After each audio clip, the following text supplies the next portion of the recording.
تو یہ جو ہوا میں سفر کس لیے ہوا؟ اس کے پیچھے کوئی سائنس ہے، اس کے پیچھے کوئی جو ہے ٹیکنالوجی ہے، اس کے پیچھے کوئی نہ کوئی لوگوں کی محنت ہے۔ تو یہ دور کون سا دور ہے؟ سائنس اور ٹیکنالوجی کی ترقی کا دور ہے۔ دن بدن سائنس ترقی کرتی جا رہی ہے، دن بدن نئے نئے ٹیکنالوجیز آتے جا رہے ہیں۔ اب اس دور کے نبی کون ہیں؟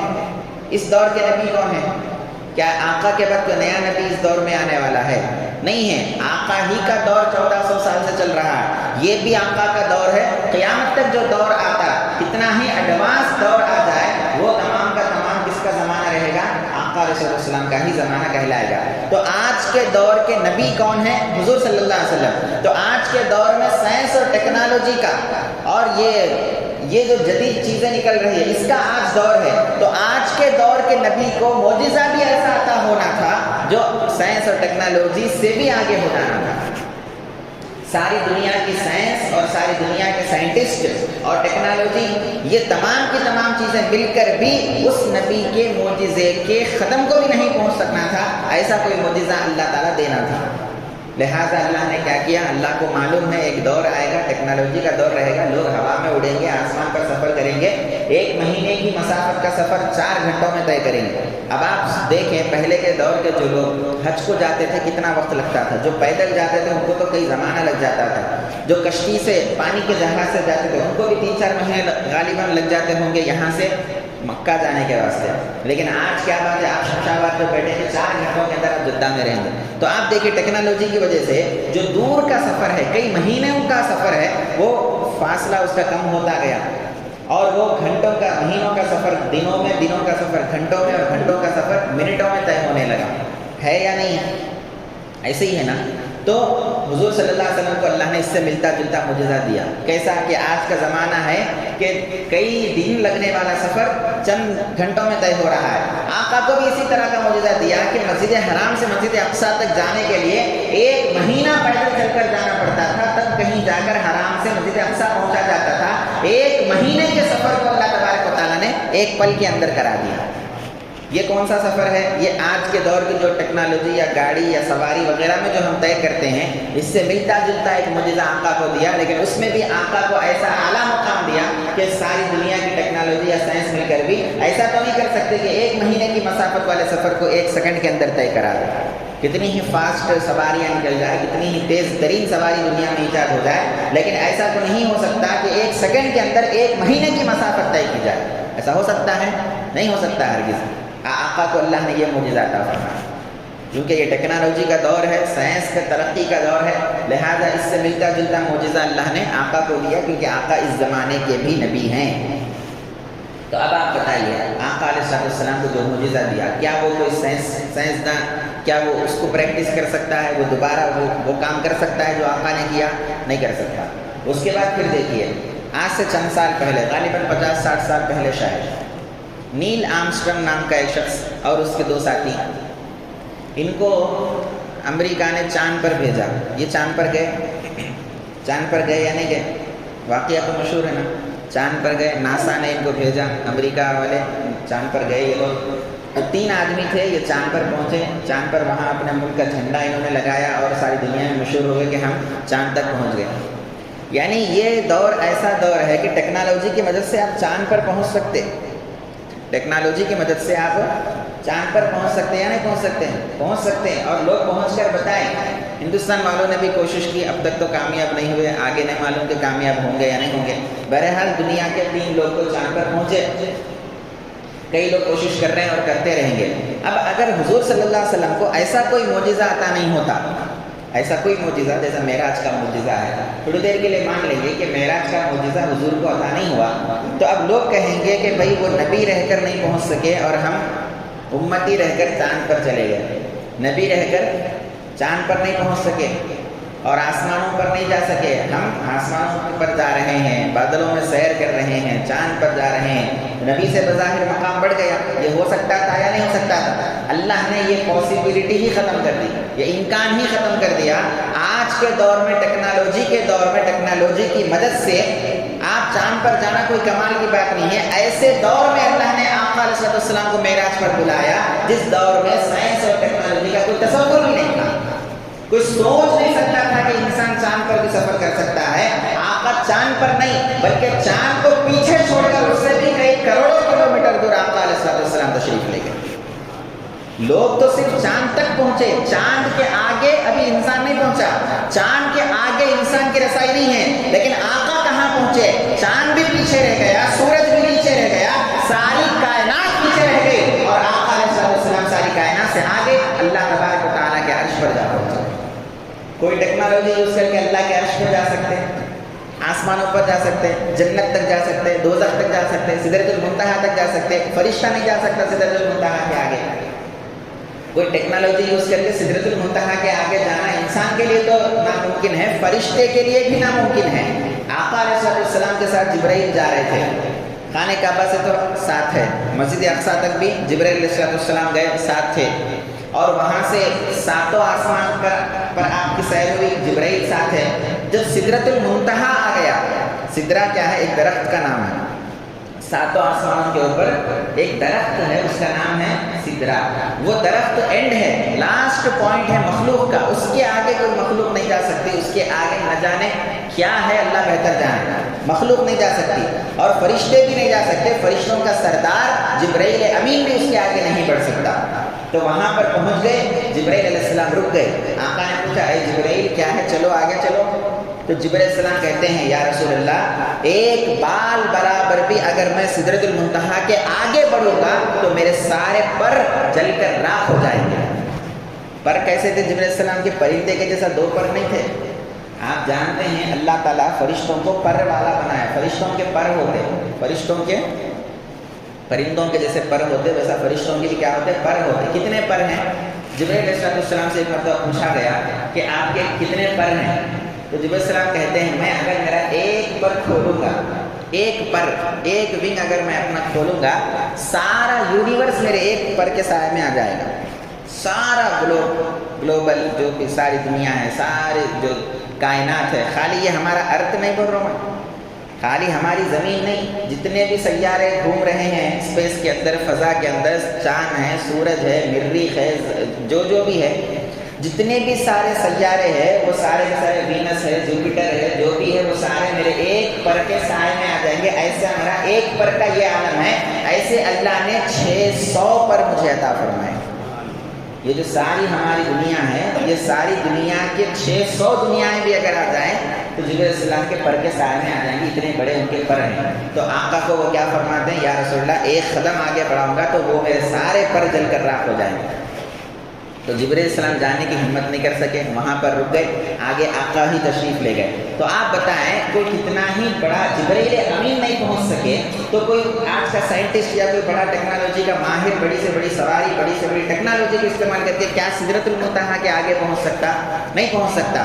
تو آج کے اس ماڈرن دنیا کے اندر اللہ تبارک و تعالیٰ نے آقا کو ایسا معجزہ عطا فرمایا کہ قیامت تک آنے والے لوگ بھی اگر کوشش کر لیں تب بھی آقا کے اس معجزے کو نہیں پہنچ سکیں۔ اس دور کے اعتبار سے معجزہ قرآن دیا جو آج بھی برقرار ہے، قیامت تک برقرار رہے گا، اور اس دور کے اعتبار سے اللہ نے آقا کو پہلے ہی معجزہ عطا کر دیا کہ ایک دور آنے والا ہے کہ لوگ چاند تک جائیں گے، میرے نبی کو میں پہلے ہی وہ معجزہ دے دیا کرتا ہوں۔ تو آقا علیہ السلام چاند پر تشریف نہیں لے کے گئے، چاند کو پیچھے چھوڑ کر آگے آپ تشریف لے گئے اور اللہ کی بارگاہ میں پہنچے۔ تو ایسا عظیم معجزہ اللہ تبارک و تعالیٰ نے ہمارے آقا علیہ السلام کو عطا فرمایا۔ اب اس کے بعد دیکھیے حضور نبی اکرم صلی اللہ علیہ وسلم کو یہ جو معجزہ عطا ہوا، اب بعض لوگ یہ کہتے ہیں، بعض لوگوں کا خیال ہے ایسا، ان کی اپنی جو ہے انسان کی ایک فطرت اور ایک عادت ہے کہ جو چیز میرے سمجھ میں نہیں آ سکتی میں اس کو نہیں مانوں گا، جو چیز میرے سمجھ میں نہیں آ سکتی، میری عقل میں آنا تو میں اس کو ایکسیپٹ کروں گا۔ بھئی ہم کتنے، ہماری عقل کتنی، ہم کتنے، ہماری عقل کتنی، اللہ کے معاملات کو، رسول اللہ صلی اللہ علیہ وسلم کے معاملات کو اگر ہم اپنی عقل پر پرکھ کر دیکھیں گے اور اپنی عقل کی کسوٹی پر رکھ کر دیکھیں گے کہ میری عقل میں اگر یہ معجزہ آئے گا تو میں مانوں گا ورنہ نہیں مانوں گا، تو پھر ہماری عقل کا کیا شمار ہے، ہمارا کیا شمار ہے اللہ کے اور اللہ کے رسول کے سامنے۔ آقا علیہ السلام کے اس معجزے کے تعلق سے بھی کئی لوگوں نے کہہ دیا کہ بھئی یہ بات تو ہم کو سمجھ نہیں آتی کہ ایک پل کے اندر جسم کے ساتھ مسجد حرام سے مسجد اقصیٰ، پھر وہاں سے ساتوں آسمان، پھر عرش معلیٰ، پھر جنت اور دوزخ کا مشاہدہ، پھر واپس آنا، یہ تو ناممکن ہے، لہذا خواب دیکھا ہوگا۔ خواب میں تو ممکن ہے، خواب میں آپ عرش پر چلے جائیں، خواب میں آپ جنت میں چلے جائیں، دوزخ میں چلے جائیں، خواب میں آپ ساتوں آسمان کی سیر کر لیں، خواب میں تو ممکن ہے۔ تو لوگوں نے کیا کہہ دیا، یہ خواب ہے، یہ حالت بیداری میں ہوا سو واقعہ نہیں ہے۔ اب آپ کو یہ پوچھنا چاہتا ہوں کہ اگر کوئی خواب ہے حقیقتاً تو اس میں اتنا تعجب کی کیا بات ہے؟ کوئی خواب اگر ہے تو خواب کو اتنا سیریس لے کر 1400 سال سے بیان کرنے کی کیا ضرورت ہے؟ اگر خواب ہوگا تو اللہ تعالیٰ کو قرآن میں یہ کہنے کی کیا ضرورت ہے، سبحان الذی اسریٰ بعبدہ لیلا، پاک ہے وہ ذات جو اپنے بندے کو لے کر گیا۔ کیا کوئی خواب کا واقعہ بھی اس طرح سناتے؟ پاک ہے وہ ذات۔ اللہ پہلے اپنی پاکی بیان کر رہا ہے، اپنی بڑائی بیان کر رہا ہے، اپنی تعریف بیان کر رہا ہے کہ میں پاک ہوں، میرا مقام و مرتبہ کیسا ہے، میری قدرت کیسی ہے کہ میں اپنے خاص بندے کو ایک پل میں، رات کے ایک مختصر حصے میں راتوں رات مسجد حرام سے مسجد اقصیٰ لے کر گیا۔ تو کیا کوئی خواب کو بھی ایسے بیان کرتا، نیریشن ایسا دیتا خواب کا؟ یہ جو اللہ کے بولنے کا انداز ہے، بتانے کا طریقہ ہے، اسی سے پتہ چلتا ہے کہ یہ خواب کا واقعہ نہیں ہے، یہ حالت بیداری میں آقا علیہ السلام کو جسم کے ساتھ، روح کے ساتھ، قلب کے ساتھ معراج ہوئی۔ جسم یہاں رہ گیا، روح چلے گئی نہیں، وہ تو کوئی بھی جا سکتا ہے، اس میں آقا کی کوئی خصوصیت نہیں ہوتی۔ اگر صرف روح جاتی اور جسم مبارک یہاں رہ جاتا، کوئی خصوصیت نہیں ہوتی اس میں، کوئی کسی کے ہم مر جاتے تو ہمارے جسم سے روح نکلتی یا نہیں نکلتی؟ اللہ تعالیٰ قرآن مجید میں فرماتا ہے وَهُوَ الَّذِي يَتَوَفَّاكُم بِاللَّيْلِ، جب تم رات میں سو جاتے ہو تو اللہ تمہاری روح کو قبض کر لیتا ہے، اللہ تمہاری روح کو قبض کر لیتا ہے۔ تو رات میں جب ہم سو جاتے ہیں تو ہمارے جسم سے روح نکل جاتی ہے، کہاں جاتی روح نکل کے؟ جسم تو یہاں رہتا، روح کہاں رہتی؟ ہم اس کو خواب بولتے۔ ارے میں خواب میں دیکھا تھا امریکہ گیا تھا، خواب میں دیکھا تھا مدینہ طیبہ میں ہوں، خواب میں دیکھا تھا کہ میں فلاں ملک میں ہوں، وہ خواب نہیں تھا، وہ آپ کی روح گئی تھی۔ جسم کہاں تھا؟ جسم کہاں تھا؟ جسم آپ کے گھر میں تھا۔ تو جسم یہاں رہے اور روح چلے جائے سفر کرنے کے لیے، اس میں کوئی کمال نہیں ہے، وہ تو ہر انسان کر سکتا ہے، خواہ مسلمان ہو یا غیر مسلم ہو۔ پھر اگر حضور کے ساتھ بھی کوئی معاملہ ہوا تو حضور کی کیا خصوصیت رہ گئی؟ وہ تو عام انسان بھی کر سکتا ہے۔ معجزہ بولتے ہی اس کو کہ امتی نہیں کر سکنا اور نبی کر سکنا۔ اگر ہم یہ مان لیں گے کہ جسم سے نہیں گئے تھے، جسم یہاں تک خالی روح گئی تھی، تو آپ بھی جا کے بتا سکتے ہیں۔ آپ سو جاؤ، آپ خواب میں جہاں گئے وہ آپ کی روح ہے، تو آپ بولیں گے میں بھی جا کے آیا، ایک پل میں امریکہ جا کے آ گیا، تو آپ یہ بھی بول سکتے ہو صبح میں اٹھ کے کہ میں بھی رات میں ایک پل میں امریکہ جا کے آ گیا، ایک پل میں لندن جا کے آ گیا، ایک پل میں جو ہے کینیڈا جا کے آ گیا، تو آپ بھی بول سکتے ہیں۔ تو اس کو پھر معجزہ کیوں نہیں مانتے؟ بھائی وہ کیا ہے، آپ کی روح گئی لیکن آپ کا جسم یہاں پر تھا۔ آقا کے ساتھ یہ معاملہ نہیں ہوا۔ اگر ایسا ہوتا تو قرآن میں اس کا تذکرہ نہیں آتا تھا۔ اتنا اہتمام کے ساتھ اللہ تعالیٰ جو بیان کر رہے، اتنا اس کو سیریس لے کے جو بیان کر رہے، ایسا نہیں ہوتا تھا اگر صرف روح سے جاتے۔ یہ جانا جسم کا جانا تھا، اس لیے تو بڑے تعجب کی بات ہے کہ جسم کے ساتھ 1 مہینے کا سفر ایک پل میں کیسے طے ہو سکتا ہے؟ یہ جو 1 مہینے کا سفر میں بولوں صرف زمینی سفر کی بات ہے، مسجد اقصیٰ تک کے سفر کی بات ہے۔ 1 مہینے کا سفر ہے مکہ سے مسجد اقصیٰ بیت المقدس، وہ 1 مہینے کا سفر ایک پل میں آقا نے طے کیا جسم کے ساتھ، بڑے تعجب کی بات۔ اب وہاں سے جو آسمانوں پر پہنچے وہاں تو کتنے سال لگ جائیں گے اگر ایک انسان سفر کرے گا، تو کوئی ہمارے کیلکولیٹرز ختم ہو جائیں گے، ہمارا حساب ختم ہو جائے گا، لیکن ہم کو اندازہ نہیں ہوگا کہ کتنے کروڑوں سال لگ جائیں گے، کتنے کروڑوں لائٹ ایئرز لگ جائیں گے۔ یہ ہمارے دنیا کے 365 دن کا سال نہیں، لائٹ ایئرز، نوری سال کا مطلب کیا؟ بجلی جس تیزی کے ساتھ جاتی ہے اس تیزی کے ساتھ اگر کوئی بندہ سفر کرے گا تب بھی کوئی انسان چاند تک یا اس کے آگے پہلے آسمان تک نہیں پہنچ سکتا، جائے کہ 7 آسمان پار کر کے آگے سدرۃ المنتہا اور آگے اللہ کے عرش تک جا پہنچے۔ پہلے آسمان تک آج تک کوئی مخلوق نہیں جا سکے اور نہ جا سکے گی قیامت تک۔ اور آقا علیہ السلام کو اللہ نے بس ایک پل میں، نہ کوئی جو ہے ظاہری طور پر کوئی دنیا کی سواری ہے، ہاں سواری تو ہے لیکن دنیا کی کوئی سائنس اور ٹیکنالوجی کی مدد سے تیار کی ہوئی سواری نہیں ہے، کوئی ڈیزل سے یا پیٹرول سے چلنے والی سواری نہیں ہے، کوئی دنیا کے لوگوں کی بنائی ہوئی سواری نہیں ہے۔ چلو تو دنیا کے لوگ ایک سواری تیز ترین بنا دی، آپ اس میں بیٹھ کے ٹریول کریں تو آپ کا کمال نہیں ہے، وہ سواری کا کمال ہے۔ اگر آپ ایک ہوائی جہاز میں سفر کر رہے ہیں اور یہاں سے خانہ کعبہ آپ جانا ہے، جدہ جانا ہے، تو آپ کیا کریں گے؟ 4 گھنٹوں میں سفر طے کر کے جدہ ایئرپورٹ پر اتریں گے، تو آپ بولیں گے بھائی اگر آپ پیدل گئے تو کتنے مہینے لگ جاتے تھے، جدہ کو میں 4 گھنٹے میں طے کر دیا، تو بولے آپ کا کمال ہے۔ کمال کس کا ہے؟